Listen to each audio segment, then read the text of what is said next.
Good morning, everyone. And we are at the beginning of St Wulstan's Day. And I'm very pleased that here in the school you have now four local saints who are to be honoured as your team saints. We have St Wulstan today, St Nicholas Owen at the end of the week, St Chad at the beginning of March, and St Richard later on in the year. And all of these saints have got a local interest. But St Wulstan is perhaps the most local of all because most of his life was lived in Worcestershire. As a young man, he was said to be very holy, but also a very good sportsman, and he enjoyed games of all sorts. And people say that he was a good sort of person.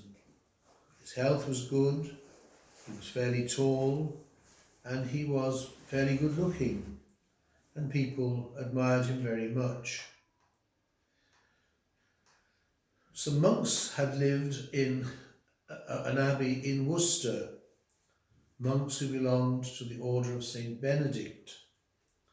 Benedict had lived in Italy in the 6th century, and Gregory the great English Pope, sent St Augustine to Canterbury, and he founded monasteries all over this country, and one of them was at Worcester.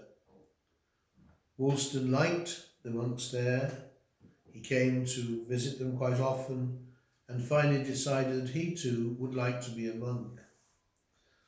So successful was he in his monastic life that he was chosen to be the prior of the monastery.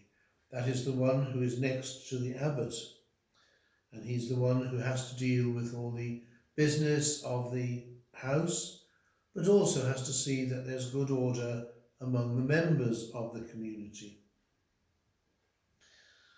Then the Bishop of Worcester moved. He moved from Worcester to York, and there was a vacancy for the Bishop of Worcester, and it was decided that Wulstan would be the best person to fill that vacancy.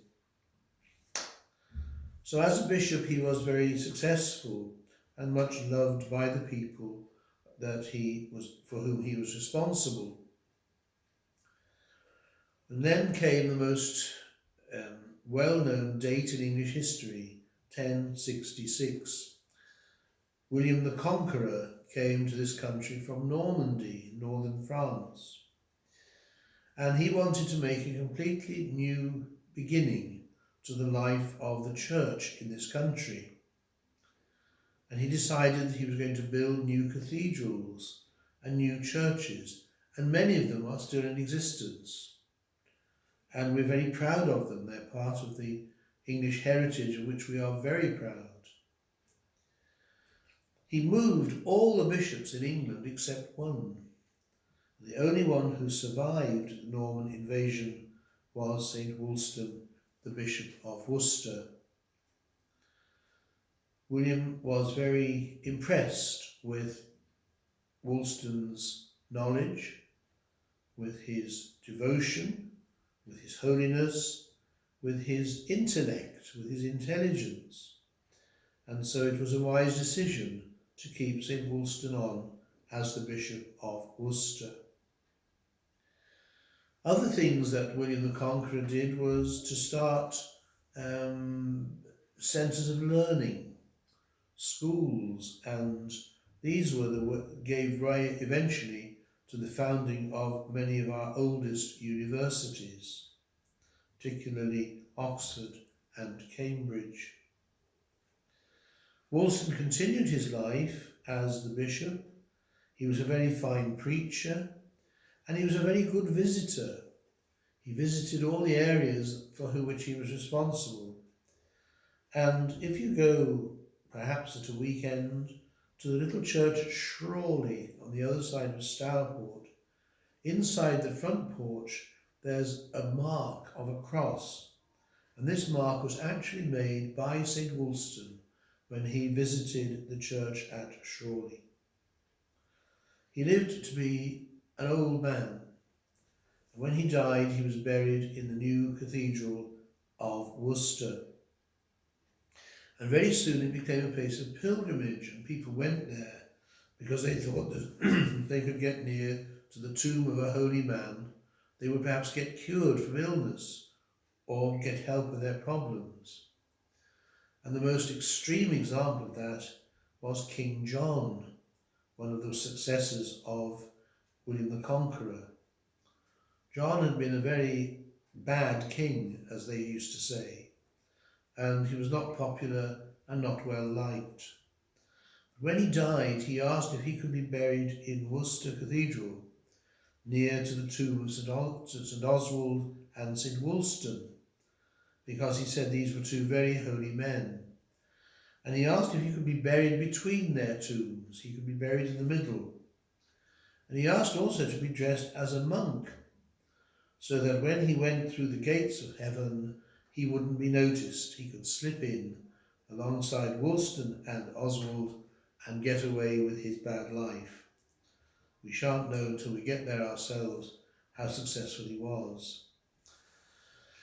But we hope in future years, when all these restrictions are lifted, that we may be able to go with St Wulstan's team to Worcester Cathedral. Many years ago, when I was the parish priest in Stourport, which was dedicated to St Wulstan, we went one evening and we had Mass in the crypt of Worcester Cathedral, near to the tomb of St Wulstan, and it was a very special occasion for us then. And we hope that perhaps in future years we may have the same experience. So I do hope you're going to have a very happy day today on St Wulstan's Day, and I hope that he will be remembered for the very good man that he was by all those who are members of his team here in our school. Lord Jesus, you instruct your church through the teaching of your holy bishops. We give you thanks for St Wulstan and for all who, like him, have loved and served you in this ministry. May they be for us a true image of you, the one true shepherd, blessed for ever and ever. Amen.